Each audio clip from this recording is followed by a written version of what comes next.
हर रोज सैकड़ों ख्वाब फ्लाइट पकड़कर मुल्क छोड़ रहे हैं। ये सिर्फ लोग नहीं, ये उम्मीदें हैं जो उड़ जाती हैं। वो अपने घरों, अपनी यादों और इस मिट्टी को छोड़ रहे हैं जिसने उन्हें पहचान दी मगर मुस्तकबिल नहीं। गुज़श्ता चंद बरसों में पाकिस्तान के लाखों काबिल नौजवान डॉक्टर, इंजीनियर, रिसर्चर, जर्नलिस्ट सब अपने ख्वाब, डिग्रियां और हौसले बांध कर किसी और देश जा बसे हैं। ये लोग मुल्क नहीं बल्कि अपने पीछे मायूसी छोड़कर जा रहे हैं। ऐसे मुल्क में कौन रहना चाहेगा, ना तो जहाँ पे ना कोई तालीम है, ना ही कोई रियासती इदारों के पास वो अपनी मर्ज़ी करते हैं। काला कानून यहाँ पे मुसल्लत कर दिया गया है, जिसको नहीं करनी वही सियासत कर रहा है और जो सियासतदान है वो बस तलवे चाट रहे हैं। तो ऐसी जगहों पे ये सवाल करना कि भाई नौजवान क्यों बाहर जाना चाहते हैं। भैया जब आप लोगों के पास नौकरियाँ नहीं हैं, जब आप वसाइल नहीं होंगे आपके पास, तो यहाँ क्या गरीब का बच्चा यहाँ मरने के लिए रहेगा। 37,000 40,000 मिनिमम भेज रखी जाती है कि यहाँ पर कम अज़ कम तनख्वाह इतनी है। और आपके सामने ये अकेले मीडिया को ही देख ले, मीडिया पे 20,000 25,000 30,000 रुपए लेकर लोग बेचारे काम कर रहे हैं। रिपोर्टर्स की तनख्वाह इतनी है और 3-3 महीने तक उन्हें तनख्वाहें दी नहीं जाती।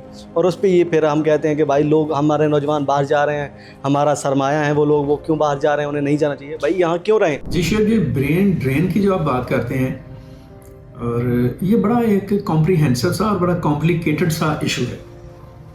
हम रूटीन में ये जिक्र करते हैं कि पाकिस्तान से जो ब्रेन है वो ड्रेन हो रहा है। नौजवान जो उनसे हैं वो मुल्क से बाहर जा रहे हैं बड़ी तेज़ी के साथ, और इसके ऊपर जो हुकूमत के मुखालफीन हैं वो क्वेश्चन उठाते हैं कि ये हुकूमती पॉलिसियों की नाकामी है, मुल्क की इकॉनमी की ख़राबी की वजह से सारा कुछ हो रहा है। और ये हकीकत भी है, ये एक फैक्ट भी है कि जब मसाइल बढ़ते हैं, इकॉनमी डिस्टर्ब होती है, तो लोग हिजरत कर जाते हैं, दूसरे मुल्कों में चले जाते हैं। और यहाँ पर भी एक तवील अरसे से ऐसा हो रहा है। लेकिन मैं इसको एक अगर दूसरे पहलू से भी देखता हूँ कि ब्रेन ड्रेन जो होता है या हो रहा है, ये एक यूनिवर्सल रूल है कि इंसान जो है वो बेहतर से बेहतर की तलाश में स्ट्रगल करता है। तो पाकिस्तान के नौजवान जो हुनरमंद हैं, जिनके पास पेशा वराना सलाहियतें हैं, जिन्होंने कोई टेक्निकल आप कह लें कि सब्जेक्ट में अच्छी तालीम हासिल की है, अगर उनको पाकिस्तान में कम मौके मिल रहे हैं और वो पाकिस्तान से बाहर जाते हैं और वहाँ पे जाकर अपनी सलाहियतों का लोहा मनवाते हैं, तो ये भी पाकिस्तान के बेनिफिट की बात है। इसमें कोई ऐसी परेशान होने वाली ज़्यादा बात नहीं है। होना चाहिए कि पाकिस्तान के अंदर ऐसी अपॉर्चुनिटीज़ हों, अंदर ऐसे मौके हों कि लोग जो उनसे हैं वो उससे फ़ायदा उठा सकें, लोग उससे फ़ायदामंद हो सकें। लेकिन ये इसको हम मायूसी, बेहद ज़्यादा मायूसी में भी नहीं देख सकते हैं। इसको हमें और भी देखने की ज़रूरत है। लेकिन सवाल ये है, जब एक कौम के बेहतरीन दिमाग इस पर यकीन छोड़ दे तो फिर इस कौम का मुस्तकबिल कौन बनाएगा। एक ऐसा मुल्क जिसकी सबसे बड़ी ताकत इसके नौजवान हो, मगर वही नौजवान रोज सोचते हो कि यहाँ रहकर क्या हासिल होगा। ये सिर्फ सवालात नहीं बल्कि पाकिस्तान का सबसे बड़ा मसला है। आज पाकिस्तान से अब तक 1 करोड़ 40 लाख से ज्यादा अफराद बेहतर मुस्तकबिल, तालीम और रोजगार के लिए मुल्क छोड़ चुके हैं। ये वो नस्ल है जो अगर सही सिमत पाए तो दुनिया का नक्शा बदल सकती है। लेकिन अफसोस, यहाँ ख्वाब देखने की इजाज़त तो है मगर उन्हें पूरा करने के मौका नहीं। हर एक बंदे की ख्वाहिश होती है कि वो अच्छा से अच्छा मुस्तकबिल उसको मिले, अच्छे से अच्छा रोज़गार मिले, मतलब उसका लाइफस्टाइल चेंज हो। और इसी ख्वाहिश में बहुत सारे लोग बैरून ममालिक जाते हैं, क्योंकि पाकिस्तान में आपको पता है, पाकिस्तान जैसे मुल्कों में, पाकिस्तान जैसे कंट्रीज़ में नौकरियों के मौके कम होते हैं, रोज़गार के मौके कम होते हैं, इसी तरह कारोबार के। और जो यहाँ उनको वेजेस दिए जाते हैं वो उनके जो हक बनता है उसके मुताबिक नहीं दिए जाते।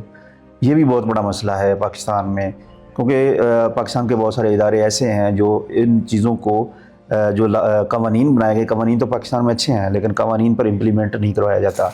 और दूसरा, यहाँ की जो लॉ एंड फोर्सेस हैं वो अक्सर आवाम को तंग करती रहती हैं, आवाम को परेशान करती रहती हैं। और इस तरह जब लोग को मसले दरपेश होते हैं, परेशानियाँ होती हैं, तो लोग कोशिश करते हैं कि एक ऐसे मुल्क जाएं, एक ऐसे कंट्री जाएं जहाँ सुकून हो, जहाँ उनको मतलब कि बोलने की आज़ादी हो, लिखने की आज़ादी हो, साथ साथ उनको कमाने की भी आज़ादी हो और उनका रोज़गार बेहतर हो सके। जितना भी हमारा जो नौजवान टैलेंट है वो बाहर जा रहा है, क्योंकि उसकी सबसे बड़ी वजह मेरे ख्याल में ये है कि पाकिस्तान में उस तरह की अपॉर्चुनिटी आपको मिलती नहीं है। अब देखें, एक बच्चा 16 साल यहाँ पर पढ़ता है, अपने वालिदैन के पैसे लगाता है, अपना टाइम लगाता है, और उसके बाद जब वो मार्केट में निकलता है तो उसको 20-25 हज़ार रुपये की जो छोटी सी जॉब है वो भी नहीं मिलती, उसके लिए भी उसको दर बदर के धक्के खाने पड़ते हैं।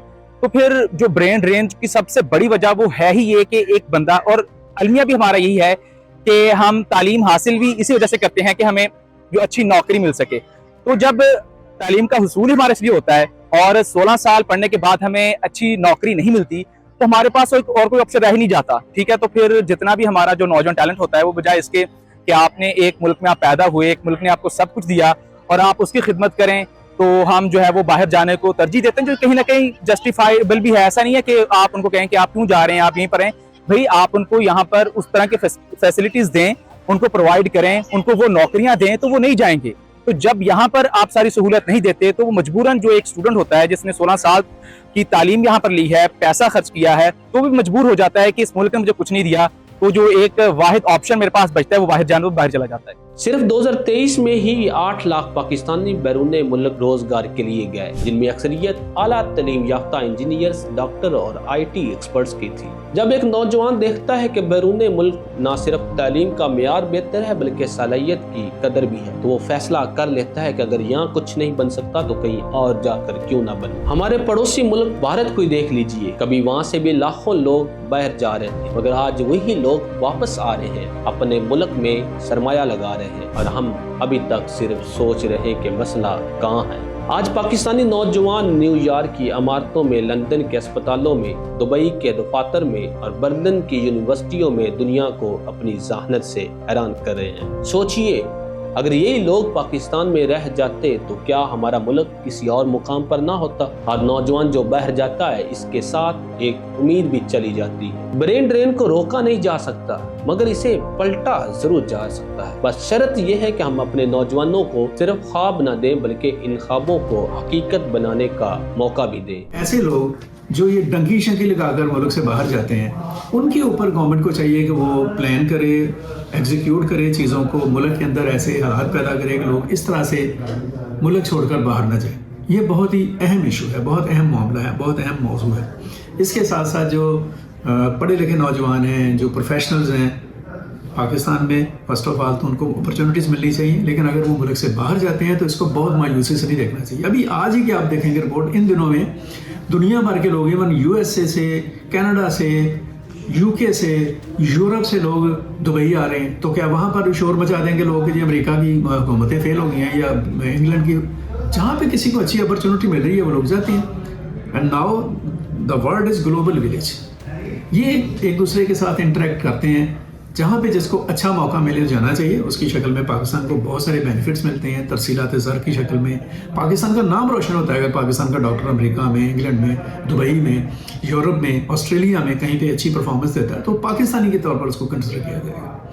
ये भी हमें सोचना चाहिए। इंजीनियर है और प्रोफेशनल्स, सो इसको इस सेंस में भी देखने की ज़रूरत है। इसमें बहुत ज़्यादा दिल छोड़ने वाली बात नहीं है। हाँ, एक आवाज़ ज़रूर उठानी चाहिए कि पाकिस्तान की इकॉनमी को इतना मजबूत बनाया जाना चाहिए कि यहाँ पर मैक्सिमम अपॉर्चुनिटीज़ लोगों को मिले। लेकिन मैक्सिमम अपॉर्चुनिटीज़ के बाद भी ऐसी मौके होते हैं कि लोग अपना मुल्क छोड़ के बड़ी अपॉर्चुनिटी के लिए कहीं और चले जाते हैं। निज़ाम बदलने की ज़रूरत है। वैसे तो जमात इस्लामी ने पिछले दिनों कहा है कि भाई हमने चेहरे नहीं, निज़ाम बदलेंगे। तो यहाँ पे भी बात वही है कि निज़ाम बदलेंगे, मगर कब, ये सवाल है। और ये पिछले 78 साल से हो रहा है कि भाई निज़ाम बदलेगा, निज़ाम बदलेगा। पहले इलेक्शन हुए थे, उनके बाद से ही, जब से पहले आम इंतखाबात हुए हैं जुल्फ़िकार साहब के बाद, तो जब भी इलेक्शन हुआ है तो ये बात तो आती है, कोई पार्टी या कोई बंदा कहता है कि मैं आ रहा हूँ, मैं अब इक़्तिदार में आऊँगा, निज़ाम बदल दूँगा। ये निज़ाम बसीदा है, हर बंदे ने यही कहा है, और अगली बार वही इक़्तिदार में आता है। पहले निज़ाम को बसीदा कहो, उस पर तनकीद करो, उसके बाद जैसे ही इक़्तिदार हासिल में आता है फिर कहते हैं कि अगले साल। आज शहबाज शरीफ साहब ने जब अपना बयान दिया तो उन्होंने भी यही बात की है कि नून लीग, जब अगला नून लीग को इक़्तिदार मिलेगा उसके बाद देखना कैसे तरक्की करता है पाकिस्तान। तो मतलब ये जो 5 साल का अरसा या 4 साल का अरसा है, इससे पहले जो नून लीग इक़्तिदार में आई है वो क्या था? मतलब वो उसमें कुछ नहीं करना था, वो वहाँ पर किसी और ने काम किया है। तो बेसिकली चीज़ यही है कि इक़्तिदार का लालच होता है इन सबको, तो किसी ने काम नहीं करना। जब तक आवाम अपना वोट का इंतखाब सही नहीं करेगी, जब तक हम नहीं बदलेंगे, हम ये सोच के वोट नहीं देंगे कि भाई मेरे अब्बा ने PMLN को दिया था, मेरे दादा ने PTI को दिया है, उसके अब्बा ने पीपल्स पार्टी को दिया था, तब तक कुछ बदलने ही वाला नहीं है। बेसिकली हमने देखना है कि कौन मुल्क के लिए अच्छा है। जो मुल्क के लिए अच्छा है अगर उसे वोट देंगे, इस निज़ाम को बदलेगा। और वो जो है, जो आ रहा है उसे भी ये सोचना है। बेसिकली ये पावर का नशा है, पैसे का नहीं। जो आता है इक़्तिदार में, उसके पास पैसे होते हैं, उसे पावर का नशा होता है کرپشن کر کے وہ اگلا پیسہ جمع کرتا ہے کہ اگلے انتخابات میں اگر اس میں مجھے میرے 20 کروڑ لگے ایک MP بننے میں تو اگلے میں 40 کروڑ لگا دوں، تو وہ 40 اس نے اکٹھے کرنے ہیں. جب وہ یہاں سے اکٹھے کرے گا تو نظام تو کولیپس کر جائے گا نا. اگر ہم اپنے ٹیلنٹ کو سنبھال لیں تو دنیا بدلنے کے لیے ہمیں کسی اور ملک کی ضرورت نہیں، ہم خود دنیا بدل سکتے ہیں.